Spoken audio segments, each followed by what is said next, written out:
Coming up on today's episode of Airborne Unlimited, U.S. DoD releases video of UFO captured by Navy aircraft. Rare British aircraft among classic jets coming to AirVenture 2018. And DAW Air congratulates 2 Polish TBM 930 owners for circumnavigation.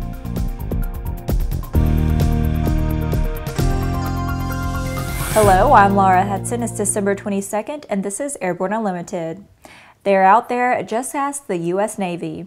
The U.S. Department of Defense has declassified and released a video captured in 2004 by a Navy jet that some say proves that extraterrestrials have visited Earth.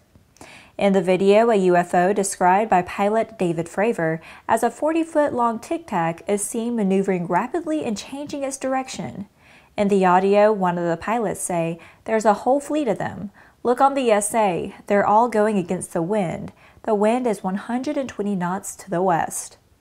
The object appears to rotate as it flies.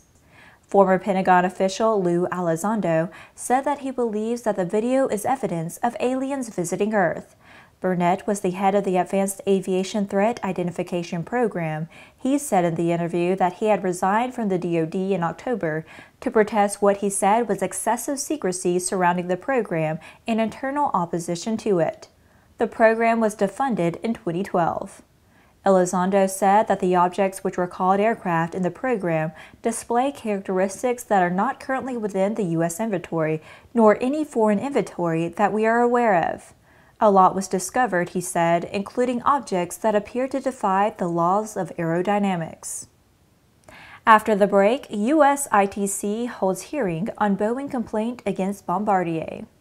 In collaboration with NASC, introducing Sonex Aerospace, bringing you the Taros Group 4 UAS, the redesigned Tiger Shark Block 4, and the Subsonics Twin Jet UAS, all derived from flight-proven manned systems, not concepts, real aircraft. More at sonexaerospace.com.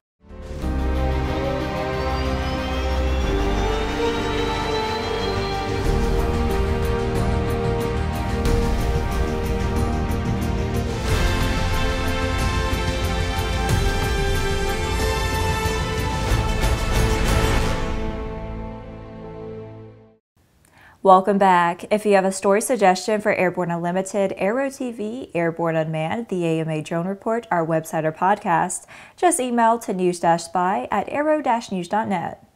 With so much news coming out of the aviation industry, we're summarizing some other interesting stories in a brief segment we call Around the Patch.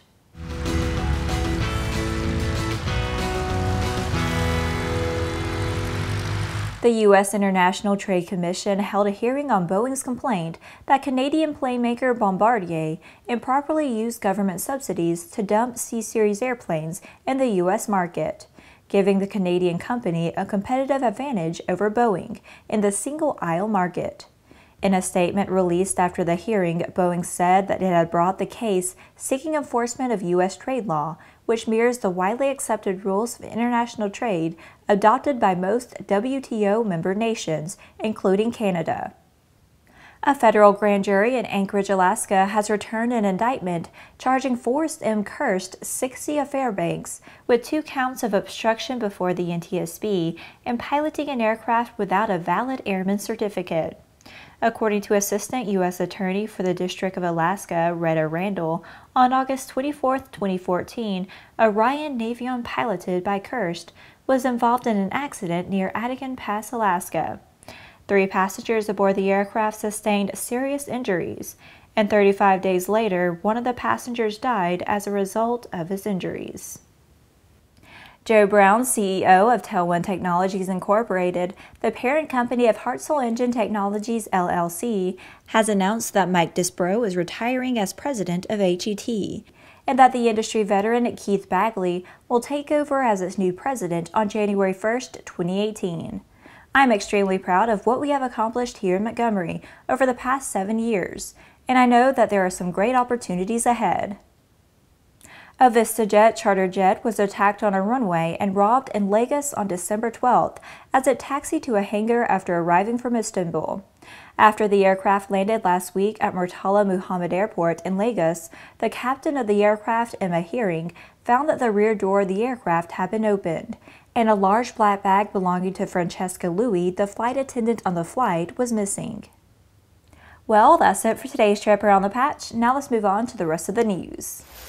Some of the oldest jet aircraft in existence will be flying over the flight line at EAA AirVenture Oshkosh 2018, as the world's largest flying convention brings together a rarely seen gathering of these early jets. The 66th Annual Experimental Aircraft Association Fly-In Convention is July 23rd through 29th at Whitman Regional Airport in Oshkosh, Wisconsin. The event annually welcomes more than 10,000 airplanes and 500,000 people from 80 nations to celebrate the history and future of flight. Among the airplanes expected to participate is a rare British Meteor, currently the oldest flying original jet in existence, which will arrive from the United Kingdom. British Venom and Vampire jets will be a part of the gathering, as will American designs such as the T-33 Shooting Star and F-86 Sabre, as well as the Soviet-era MiG-17. Classic jets have been a part of the EAA AirVenture Warbirds lineup for a number of years, but to include rare British aircraft such as the Meteor, Venom and Vampire makes the 2018 gathering even more special, said EAA's Rick Larson. Other early jet aircraft will be coming from members of the Classic Jet Aircraft Association, as well as private owners throughout North America. These enthusiasts are encouraging all owners of vintage jet aircraft to fly to Oshkosh in 2018 to make this reunion one of the largest ones ever undertaken. After these messages, Air congratulates two Polish TBM 930 owners for circumnavigation. There's a difference between charting a steady course and pushing for the ceiling. And for nearly a century, Hartzell Propeller has been defining that difference. It's in our passion for engineering and research and our dedication to testing the limits of performance. We are built on honor. We are Hartzell Propeller. The Bristol Light Sport aircraft is what you are looking for. The Bristol is wider than a Cirrus, faster than a Skyhawk, offers more storage than a Husky, and comes standard with Garmin avionics. So what are you waiting for? Visit Bristol.com to find out how you can get into a Bristol today. Welcome back. Air is acknowledging the achievement of two Polish TBM 930 owners who circled the globe during a 4-week trip. Tomek, Dudziak, and Arjan Bakker flew most of their around-the-world expedition on flight segments south of the Equator, and many of their 26 stopovers in 25 countries were at UNESCO World Heritage Sites. These co-owners received their TBM 930 from Air last year, and the globe-circling tour performed from November 6 to December 3rd covered a total distance of 25,831 nautical miles. Dudziak said that the goal was to reach the other side of Earth from his home city in Poznan, aiming for a point approximately 1,100 nautical miles southeast of New Zealand.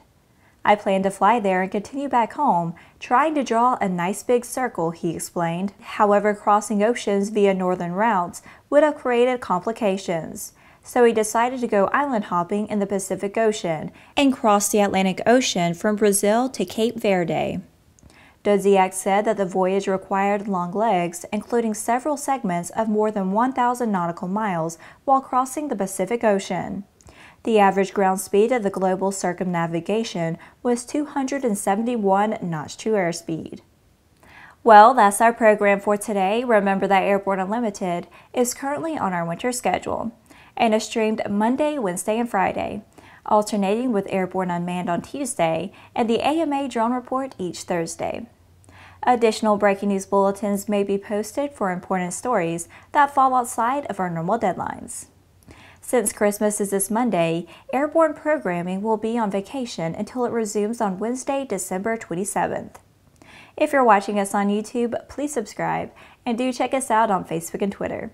Get comprehensive, real-time, 24/7 coverage of the latest aviation and aerospace stories anytime at aero-news.net. Have a wonderful holiday weekend. See you Wednesday.